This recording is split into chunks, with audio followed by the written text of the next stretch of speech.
Renungan Pagi, Christ Triumphant atau Kristus yang Menang oleh Ellen G. White, 12 Februari 2025. Mari kita berdoa. Bapa kami yang di sorga, Allah pencipta langit dan bumi, laut dan segala isinya, Allah yang maha besar, maha kuasa, sumber segalanya, yang kami sembah selalu melalui anak-Mu yang tunggal, Yesus Kristus. Terpujilah Yesus, anak Allah yang maha tinggi, yang adalah saksi yang setia. Pada pagi hari ini kami bersyukur boleh bangun dan berbakti, dan sebagaimana membaca dan mendengarkan nasihat firman-Mu, kiranya ini menjadi pembaharuan bagi kami semua, agar selalu berusaha berada di posisi yang menguntungkan, tetapi juga siap untuk menjadi saksi-Mu dimanapun berada. Beserta kami sepanjang perbaktian ini, kehendak-Mu yang jadi. Ampun kami akan dosa dan salah, karena kami berdoa hanya dalam nama Anak Allah yang tunggal, Yesus Kristus, yang adalah Tuhan dan Juru Selamat kami. Amin. Renungan hari ini akan dibacakan oleh Saudara Seven Panjaitan. Kepada Saudara Seven, kami persilahkan. Selamat pagi, Renungan Pagi 12 Februari 2025, berjudul Selalu Berusaha Berada di Posisi yang Menguntungkan. Ayat Alkitab 1 Tesalonika 1 ayat 3. Sebab kami selalu mengingat pekerjaan iman-Mu, usaha kasih-Mu, dan ketekunan pengharapan-Mu kepada Tuhan kita Yesus Kristus di hadapan Allah dan Bapa kita. Dari petunjuk yang diberikan kepada kita dalam perjanjian lama dan perjanjian baru, Allah menghendaki kita untuk belajar bahwa kita tidak boleh menempatkan diri kita sendiri dan mereka yang berhubungan dengan kita dalam hubungan yang erat dengan mereka yang rusak dalam pikiran, perkataan, dan tindakan.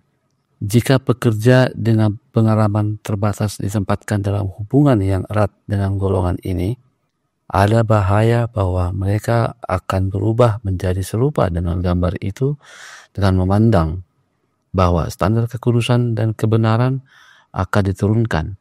Ada bahaya bahwa kerusakan akan berhenti tampak dalam kekejiannya kepada mereka yang mencoba untuk membawa perubahan, dan bahwa kebenaran akan tertukar dengan apa yang biasa dan rendah.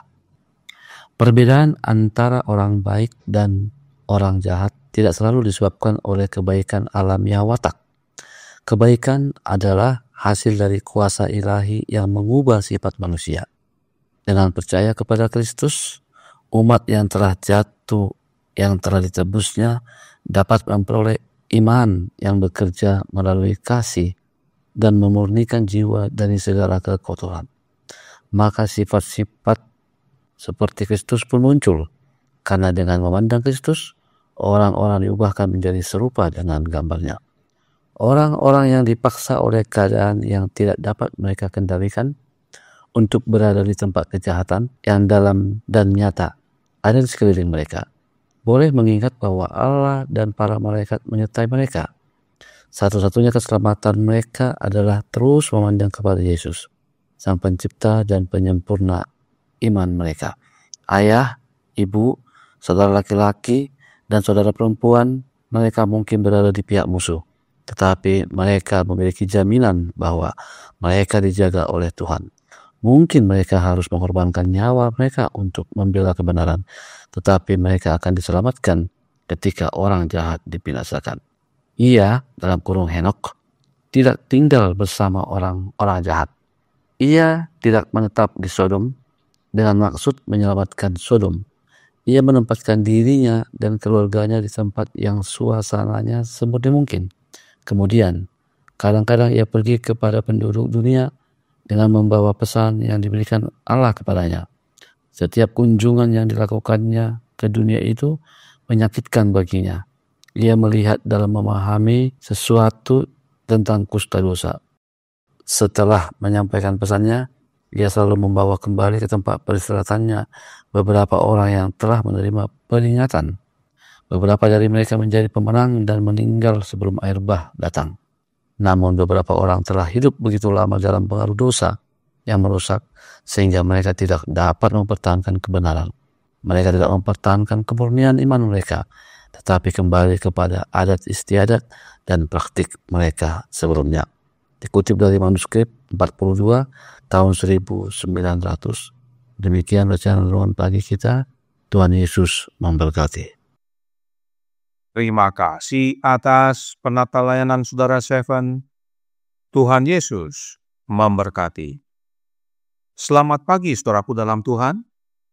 Renungan pagi hari ini diambil dari manuskrip 42 tahun 1900 yang berisi perkataan instruksi dari Nyonya White untuk membangun sanitarium dan juga sekolah. Di manakah harus dibangun? Di luar kota. Nyonya White berkata dalam manuskrip 42 tahun 1900 paragraf 5. Kondisi dunia saat ini menyerupai kondisi yang ada sebelum air bah. Ketika dilihat Tuhan bahwa kejahatan manusia besar di bumi dan bahwa segala kecenderungan hatinya selalu membuahkan kejahatan semata-mata. Demikian juga dalam paragraf 6 dikatakan, apa yang Allah lihat ketika ia melihat bumi dan penghuninya saat ini? Kondisi yang sama seperti yang ia lihat pada zaman Nuh.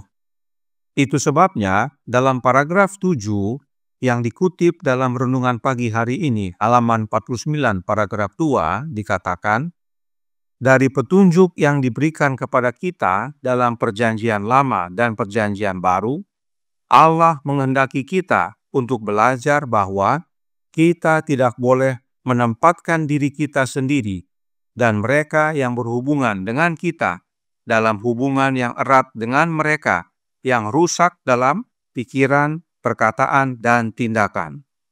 Jika pekerja dengan pengalaman terbatas ditempatkan dalam hubungan yang erat dengan golongan ini, ada bahaya bahwa mereka akan berubah menjadi serupa dengan gambar itu dengan memandang bahwa standar kekudusan dan kebenaran akan diturunkan. Umat-umat Allah, para pekerja dalam ladang Tuhan seperti di sanitarium dan sekolah-sekolah, agar tidak menempatkan diri dalam hubungan dengan orang-orang dunia yang rusak dalam pikiran, perkataan, dan tindakan. Jika sampai para pekerja Allah berada dalam hubungan dengan orang-orang dunia yang rusak, maka ada bahaya, yaitu para pekerja Allah akan menjadi serupa dengan dunia, serta standar kekudusan dan kebenaran akan menurun. Itu sebabnya sanitarium dan sekolah harus dibangun di luar kota. Namun, meski di luar kota, tetap harus menjangkau kota. Karenanya harus ada akses mudah ke kota. Testimonies to the Church regarding the strengthening of our institution and training centers, halaman 7 paragraf 4 berkata, berulang kali Tuhan telah memerintahkan kita agar kita mengerjakan kota-kota dari pusat-pusat pos yang di luar kota. Di kota-kota ini kita harus mempunyai rumah ibadah sebagai peringatan akan Allah, tetapi lembaga-lembaga untuk penerbitan literatur kita, untuk penyembuhan orang sakit, dan untuk pelatihan para pekerja harus didirikan di luar kota. Penting sekali bagi generasi muda kita untuk terlindung dari godaan kehidupan kota.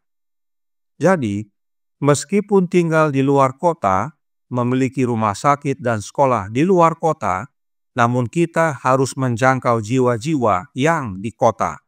Bahkan kita dihimbau untuk mempunyai rumah ibadah di kota. Inilah kehidupan Henokh. Renungan hari ini berkata dalam Christ Triumphant, halaman 49 paragraf 5. Ia, yaitu Henokh, tidak tinggal bersama orang-orang jahat. Ia tidak menetap di Sodom dengan maksud menyelamatkan Sodom. Ia menempatkan dirinya dan keluarganya di tempat yang suasananya semurni mungkin. Kemudian, kadang-kadang ia pergi kepada penduduk dunia dengan membawa pesan yang diberikan Allah kepadanya. Dengan kondisi ini, Henokh dan atau kita selalu berusaha berada di posisi yang menguntungkan. Inilah prinsip hidup country living yang benar. Tinggal di luar kota dan bekerja menjangkau jiwa yang di kota. Banyak umat-umat, entah Trinitas dan non-Trinitas, entah Sabat hari ke-7 dan Sabat lunar, hidup country living tetapi tidak mempunyai program untuk menjangkau jiwa-jiwa di kota. Berikut bagannya. Rumah, sekolah, rumah sakit, percetakan, dan industri berada di luar kota. Dan ada akses mudah ke kota, sebab kita harus menjangkau jiwa-jiwa yang di kota. Itu sebabnya gereja-gereja harus kita bangun di kota.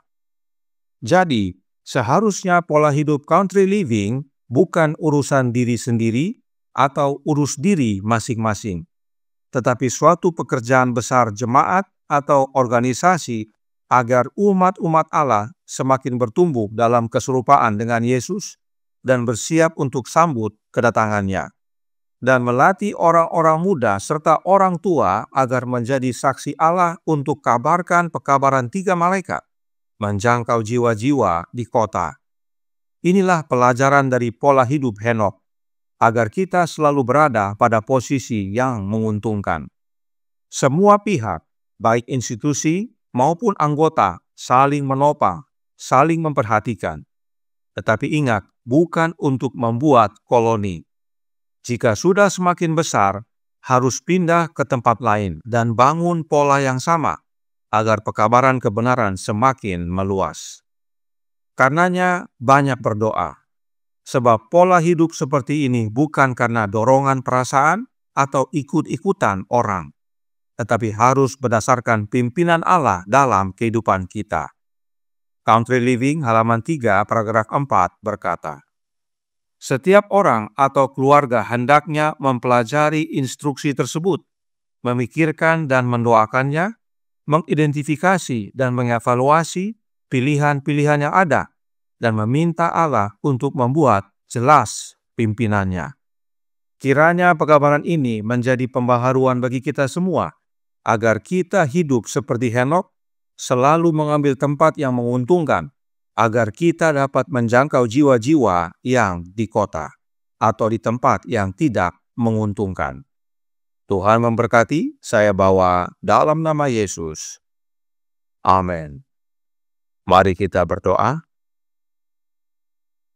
Bapa kami yang di sorga, Allah pencipta langit dan bumi, laut dan segala isinya, Allah yang maha besar, maha kuasa, sumber segalanya, yang kami sembah selalu melalui anak-Mu yang tunggal, Yesus Kristus.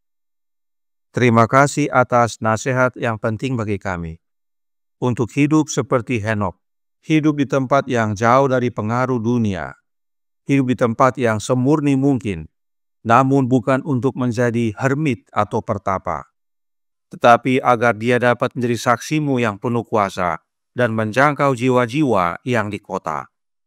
Karenanya tolong kami ya Bapa, karuniakanlah roh anak-Mu dalam hidup ini, sebab roh Kristus adalah roh misionari, dan bila mana kami memiliki roh Kristus dalam hidup ini, meskipun kami hidup country living atau hidup di luar kota, tetapi kerinduan kami adalah untuk menjangkau jiwa-jiwa yang di kota, membangun gereja di kota agar menjadi tempat mengabarkan pekabaran 3 malaikat kepada dunia. Tolong kami ya Bapa, agar kehidupan kami semakin hari semakin selaras dengan kehendak-Mu. Beserta kami sepanjang hari ini kehendak-Mu yang jadi. Ampun kami akan dosa dan salah, karena kami berdoa hanya dalam nama Anak Allah yang tunggal, Yesus Kristus, yang adalah Tuhan dan Juru Selamat kami. Amin.